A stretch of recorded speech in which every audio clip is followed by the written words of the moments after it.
Evaluating real estate in 60 seconds or less. Do I buy? Do I not buy? Use the 1 and the 2% rule to help you break down a real estate property in 60 seconds or less. I'm going to show you how to do that right now.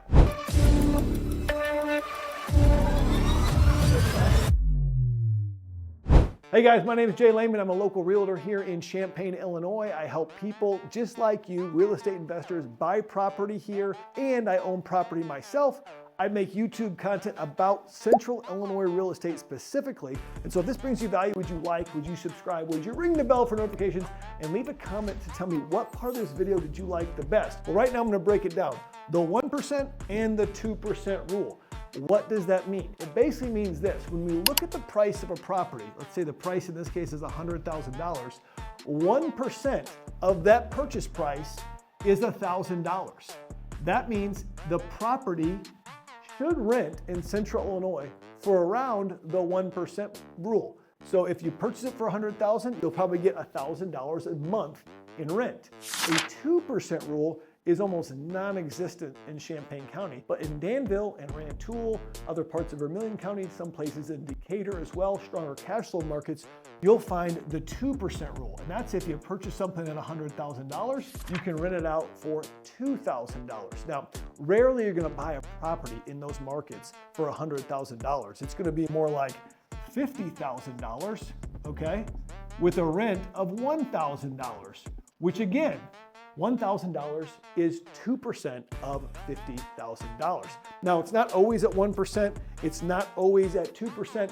There's a whole spectrum in between 1 and 2%. Sometimes 1.25, sometimes 1.5, 1.75, sometimes on very desirable locations.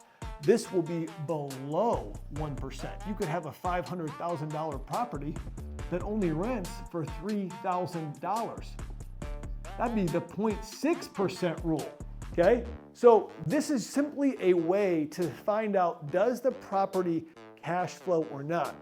If I'm in Central Illinois, chances are if it's at the 1% rule and interest rates are below 6, I'm going to be able to cash flow that property. Once interest rates go above that amount, I found that it's very difficult for that property to cash flow. But with interest rates at 6, 7, and even 8%, at the 2% rule, you can still cash flow. This has led to Danville, Rantoul, Decatur, other cash flow rich markets to actually have a boom in property values because people have been gobbling up these prices, these properties that still cash flow with the current interest rate. So if you're looking to cash flow from day one and have it fully managed, Danville is a great option because there's a lot of 1.5 to 2% rule properties.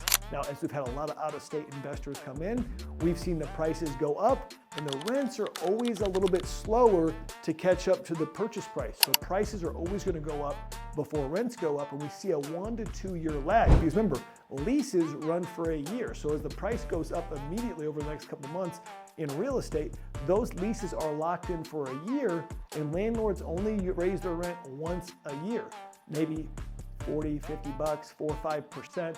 Sometimes during the pandemic went up 7, 8%, but it doesn't catch up to the price appreciation that we've seen in this market. So again, 1%, 2% rule. Tell me in the comments, what does your market actually show? Does it show 1%? Does it show 0.6%? Does it show 2%? I've had people tell me the 2% rule doesn't exist, and you're right. In a lot of America, it doesn't exist, but in the Midwest, specifically in Danville and Rantoul, the 2%, if you can find the right property, does exist, and you can cash flow with that. Now, usually, this is a caveat, these properties are in areas that don't appreciate as much as maybe the properties that are in the 1% area. Because the higher the property values, the more desirable it is for people to live there. That's why it costs more. The lower the price, the less desirable. So you're always doing this seesaw between the price I pay, the cash flow I get, and the appreciation that I get on the property. That's why I recommend getting a mix of 1% rule properties and 2% rural properties, or something in between. I think you need some properties that are more about appreciation, some properties that are more about cash flow, and having that mix to subsidize the weaknesses of each property can build a rock solid rental portfolio for you that's going to build wealth for you and your family long term. Listen, if this brought value to you, would you like it? It really helps me get all this content out to people who want to invest in real estate, specifically right here in the heartland in Central Illinois, where cash flow still exists. And we believe it's only going to get better over the next decade as America goes from a homeowner nation to a renter nation. Take advantage of one of the biggest demographic shifts we've ever seen in the USA when America becomes a renter nation. I mean, you own the real estate, you rent out to people, they pay off your debt, and you create wealth. Let's go.